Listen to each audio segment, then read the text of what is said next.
संभल police ने हाल ही में एक सनसनीखेज मामले का पर्दाफाश किया है, जिसमें एक अंतर्राज्यीय धन वर्षा तांत्रिक ठगी गिरोह के 14 आरोपियों को गिरफ्तार कर जेल भेजा गया है। इस गिरोह का नेटवर्क दिल्ली, जयपुर, वाराणसी और आगरा जैसे शहरों तक फैला हुआ था। यह गिरोह तांत्रिक प्रक्रियाओं के नाम पर न केवल लोगों को ठगता था, बल्कि मानव तस्करी, यौन शोषण और दुर्लभ वन्य जीवों की तस्करी जैसे जघन्य अपराधों में भी संलिप्त था। इस खुलासे ने न सिर्फ स्थानीय लोगों को बल्कि पूरे क्षेत्र को स्तब्ध कर दिया है। गिरोह का ढांचा और संचालन। यह गिरोह बेहद सुनियोजित तरीके से काम करता था और इसके संचालन में विभिन्न स्तरों पर लोग शामिल थे। पुलिस के अनुसार गिरोह के सदस्यों को 3 मुख्य श्रेणियों में बांटा गया था: कोड मीडिया, आर्टिकल, कारीगर और तांत्रिक। कोड मीडिया आर्टिकल में शामिल लोग वे थे जो प्रचार प्रसार और शिकार की तलाश का काम करते थे। ये लोग अक्सर सोशल मीडिया, अखबारों और अन्य माध्यमों का इस्तेमाल करके अपने जाल में फंसाने के लिए लोगों तक पहुंचते थे। ये विशेष रूप से उन गरीब और असहाय लोगों को निशाना बनाते थे जो आर्थिक तंगी से जूझ रहे थे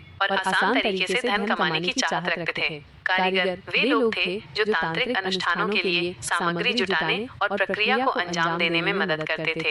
इनका काम दुर्लभ जानवरों जैसे प्रतिबंधित वन्य जीवों और खास परिस्थितियों में जन्मी कुनारी लड़कियों को खोजकर तांत्रिकों तक पहुंचाना था। तीसरा और सबसे महत्वपूर्ण स्तर तांत्रिकों का था, जो पूरे अनुष्ठान को संचालित करते थे।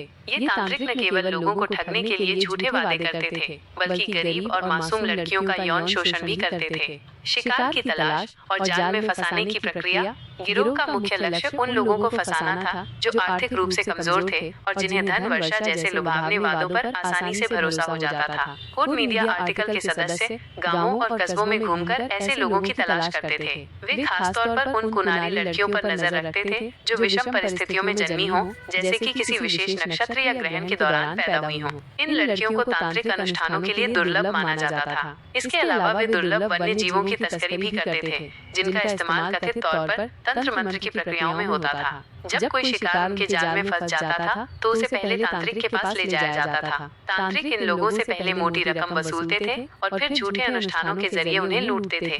लड़कियों के मामले में स्थिति और भी भयावह थी। पुलिस के अनुसार तांत्रिक इन मासूम लड़कियों का पहले यौन शोषण करते थे और फिर उन्हें तंत्र की प्रक्रिया में शामिल करते थे। कई बार इन लड़कियों को डराया धमकाया जाता था ताकि वे किसी से इस बारे में बात न करें। पुलिस की कार्रवाई और गिरफ्तारी। संभल पुलिस को इस गिरोह के बारे में तब जानकारी मिली जब एक ग्रामीण ने अपनी शिकायत दर्ज की। शिकायतकर्ता ने बताया कि गिरोह के सदस्यों ने उसे तांत्रिक क्रिया के बहाने लूटने की कोशिश की थी और उसकी हत्या का प्रयास भी किया था। इस सूचना के आधार पर थाना धनारी पुलिस ने तुरंत कार्रवाई शुरू की।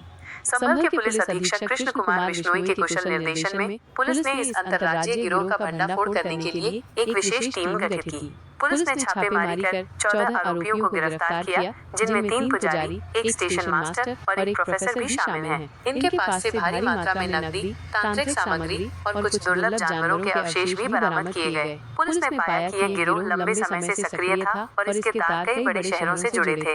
गिरफ्तार आरोपियों से पूछताछ में यह भी खुलासा हुआ कि वे अलग अलग नामों से कई छोटे छोटे गिरोह बनाकर काम करते थे ताकि पुलिस की नजर से बच सकें। समाज पर प्रभाव और चौंकाने वाला खुलासा। इस पूरे मामले ने समाज को झकझोर कर रख दिया है। जिस तरह से यह गिरोह गरीब और मासूम लड़कियों को निशाना बनाता था, वो बेहद अमानवीय और क्रूर था।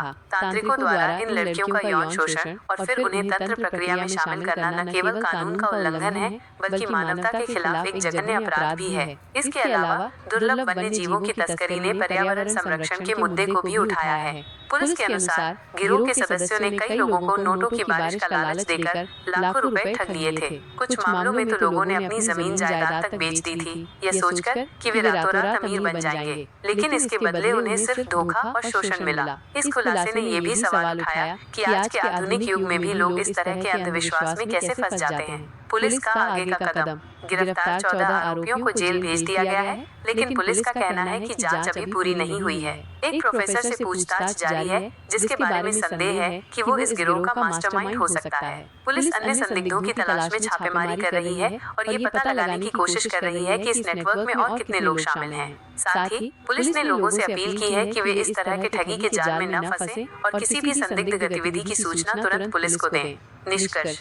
संभल पुलिस द्वारा इस धन वर्षा तांत्रिक गिरोह का पर्दाफाश एक बड़ी सफलता है। यह घटना न केवल अपराध की गंभीरता को दर्शाती है, बल्कि समाज में फैले अंधविश्वास और गरीबी का फायदा उठाने वालों की मानसिकता को भी उजागर करती है।